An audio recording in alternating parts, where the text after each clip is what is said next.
नमस्कार, मैं हूँ डॉक्टर दिव्या कुमार और आज हम बात करेंगे स्लीपिंग प्रॉब्लम्स ड्यूरिंग प्रेगनेंसी।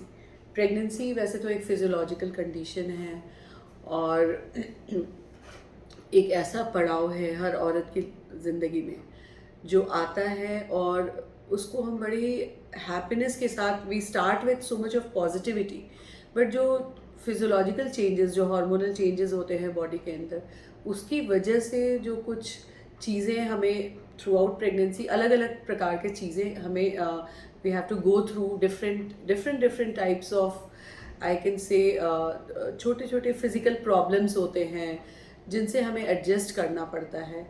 तो मैं थोड़ा सा आज स्लीप रिलेटेड जो प्रॉब्लम्स होती हैं, जो वैसे कहने में तो लगता है कि क्या है, ऐसा कुछ खास नहीं है, बट पूरे 9 महीने अगर आपको अच्छे से नींद नहीं आए, आपकी नींद पूरी नहीं हो, तो उसका असर हमारे बॉडी के डिफरेंट पार्ट्स पे पड़ता है, हमारे मेंटल हेल्थ पे, हमारे फिजिकल हेल्थ पे, इन सब पे पड़ता है। तो इसको, ये क्यों होता है और इसको हम कैसे डील विथ कर सकते हैं थ्रू आउट द प्रेगनेंसी। तो जैसे हम प्रेगनेंसी को यूजुअली 3 भागों में बांटते हैं: पहली तिमाही, दूसरी तिमाही और तीसरी तिमाही, like first trimester, second trimester and second trimester. तो पहले 3 महीने में भी जो स्लीप डिस्टर्बेंसेस होती हैं उसके कारण कुछ अलग होते हैं, बाद के कारण कुछ अलग होते हैं। फर्स्ट 3 मंथ्स में usually because hormonal, lot of hormonal changes हमारे बॉडी के अंदर हो रहे हैं, उसकी वजह से हमारे यूरिन की फ्रीक्वेंसी कई बार बढ़ जाती है। फिर यूट्रस की पोजीशनिंग ऐसे होती है कि यूट्रस के ऊपर आगे की तरफ यूरिनरी पेशाब की थैली होती है। तो अगर यूट्रस के साइज में अगर वो ग्रोथ आएगा तो हमारे यूरिनरी ब्लैडर के साथ उसका जो उसकी एनाटमी है उसमें फ़र्क पड़ता है। तो उसकी वजह से भी हमें बार बार यूरिन की प्रॉब्लम होती है, यूरिनेशन की प्रॉब्लम होती है। यूरिन में इन्फेक्शन बहुत कॉमन है और प्रेगनेंसी के दौरान देखा गया है कि कई बार ये बिकॉज ऑफ हार्मोनल चेंजेस हम बहुत ज़्यादा प्रोन्ड हो जाते हैं।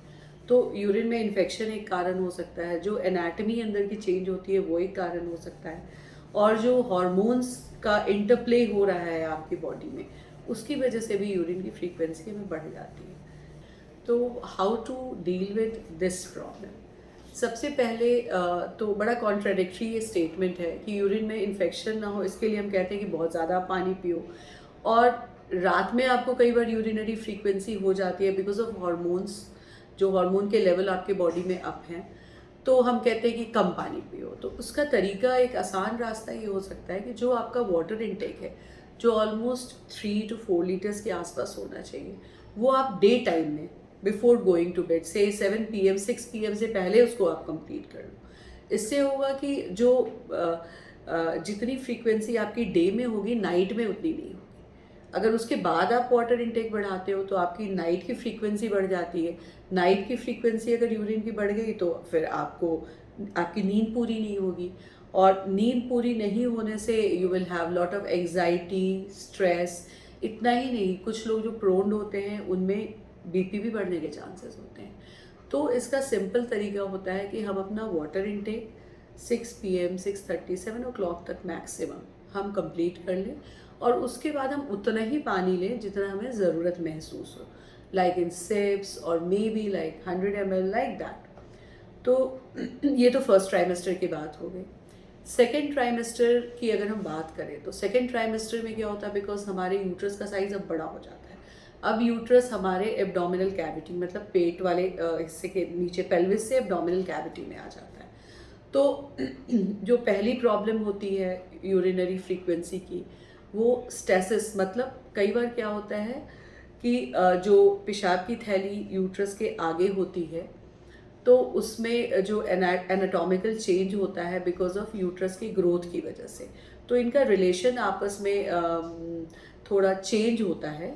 और जब हम यूरिन पास करते हैं तो एक बार में पूरा यूरिन नहीं पास होता है जो ब्लैडर में इकट्ठा होता है, जिसको हम कहते हैं स्टेसिस। तो स्टेसिस की वजह से इन्फेक्शन हो जाता है, वो एक कारण होता है। दूसरा, स्टेसिस पर से, क्योंकि यूरिन में थोड़ा सा यूरिन रह गया ब्लैडर में, फिर थोड़ा और यूरिन एक्यूमुलेट होगा तो आपको बार बार लगेगा कि आप यूरिन पास करो। तो ये भी एक रीज़न होता है यूरिनरी फ्रीक्वेंसी का। और अगर ये रात में जैसे मैंने बताया कि वाटर इनटेक आप रात में ज़्यादा लोगे तो फिर ये सारी प्रॉब्लम आपको होगी। दूसरा जो यूरिनरी फ्रीक्वेंसी के अलावा जो दूसरी प्रॉब्लम होती है कि यूट्रस के साइज़ की वजह से वो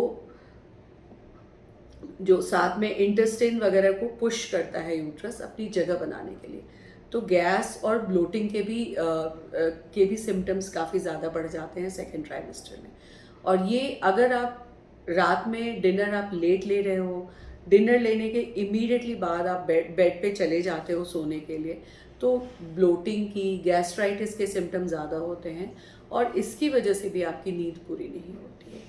तो इसका एक तरीका होता है, जैसे वाटर इनटेक का मैंने पहले ही बता दिया है। रात का डिनर, अर्ली डिनर एडवाइजेबल होता है। You should be taking your dinner by 7:30 8 o'clock। और डिनर के इमीडिएटली बाद आप सोने मत जाओ, क्योंकि जैसे आप सोने जाओगे आपको एसिड रिफ्लक्स होता है। Acid reflux in the sense कि जो आपके पेट के स्टमक में एसिड बनता है, वो थोड़ा सा उसका पार्ट आपके फूड पाइप में वापस बैक फ्लो के थ्रू जाता है और इसका कारण होता है प्रोजेस्टेरॉन हार्मोन, जो गैस्ट्रो इसोफेजियल स्फिंक्टर को थोड़ा लैक्स कर देता है, लूज कर देता है। तो ये again because of pregnancy hormones हैं। तो इसके लिए थोड़ा सा आप अपना हेड एंड रेज कर सकते हो 1 या 2 पिलो से। रात का डिनर अर्ली ले सकते हो। अपना वाटर इनटेक शाम शाम तक पूरा कर दो और डिनर लेने के इमीडिएटली बाद आप बेड पे ना जाओ। मतलब लाइक अर्ली डिनर, फिर थोड़ा 1-2 घंटे आप हल्का घर में घूम लो, टहल लो एंड देन उसके बाद आप सोने के लिए जाओ। तो ये सारी चीज़ें जो है आपको हेल्प करेगी, जो हार्मोनल चेंजेस की वजह से जो सिम्टम्स हो रहे हैं उससे कॉम्बैट करने में। Then coming to another thing, जो एक मेंटल स्ट्रेस होता है, क्योंकि मदर इज़ लाइक, मदर को एग्जाइटी होती है as you take your first step into motherhood, like pregnancy पर से। तो हर माँ थोड़ा एंग्शियस हो जाती है कि मेरा बच्चा ठीक होगा या नहीं, सब कुछ ठीक होगा या नहीं। तो इन चीज़ों को दिमाग से निकालने के लिए जो रोल होता है वो होता है कि आप एक तो अपनी कोई भी हॉबी है, बुक रीडिंग है या फिर म्यूज़िक है या may be anything like knitting, like swaying, like cooking, कुछ भी आप एक छोटा मोटा हॉबी परस्यू करो, सो दैट आपका दिमाग पूरी टाइम उसी पे ना लगा रहे कि प्रेगनेंसी ठीक हो रही है या नहीं, बेबी हेल्दी है या नहीं। The doctor is there to see that. तो ये स्ट्रेस आपको अपने मन से निकालना होगा।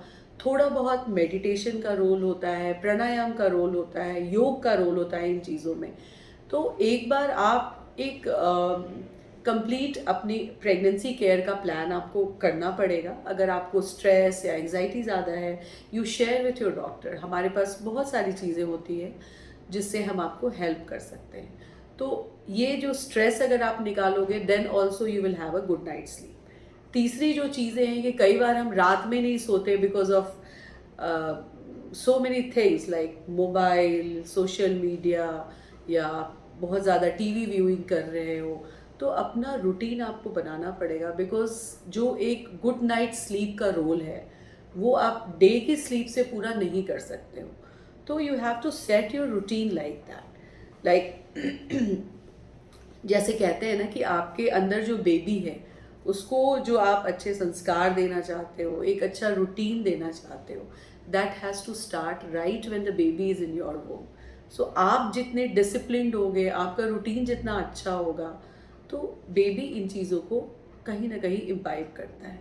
तो the first thing is you have to set your routine. जो ओल्ड सेइंग है, early to bed and early to rise, that is a very good thing that needs to be practised. Stress से हमें दूर भागना है, और अगर आप अकेले अपने स्ट्रेस से नहीं लड़ पा रहे हो तो please share with us, we are there to help you. Then food और वाटर इनटेक के बारे में मैंने आपको बता दिया है। तीसरी और जो एक लास्ट जो चीज़ मैं आपसे शेयर करना चाहती हूँ कि किसी भी स्टेप पे आप डॉक्टर का हेल्प लो, घर वालों का हेल्प लो, क्योंकि कई बार होता है कि जैसे एनीमिया है, उसके सिम्टम्स होते हैं कि आपको बहुत पैल्पिटेशन होता है, उसकी वजह से आप सो नहीं पा रहे हो। कई बार थायराइड डिसऑर्डर्स होते हैं जो आपके मेटाबॉलिज्म को बहुत बढ़ाते हैं, जिसको थायरोटॉक्सिकोसिस बोलते हैं। उसमें भी आप you are not able to sleep because your metabolism is fast and you are having palpitations. कई बार ये अंडरलाइंग हार्ट डिजीज़ का रीज़न हो सकता है। तो डेफिनेटली इसको आप आगे बढ़ के शेयर करें. बहुत छोटी सी चीज़ है कि मुझे नींद नहीं आ रही, but let the doctor find out the reason कि आपको नींद क्यों नहीं आ रही है. Is it because of the physiological changes in the pregnancy, और there is some pathology lying beneath it, and then definitely we can help you whatever it may be. That's it. Thank you.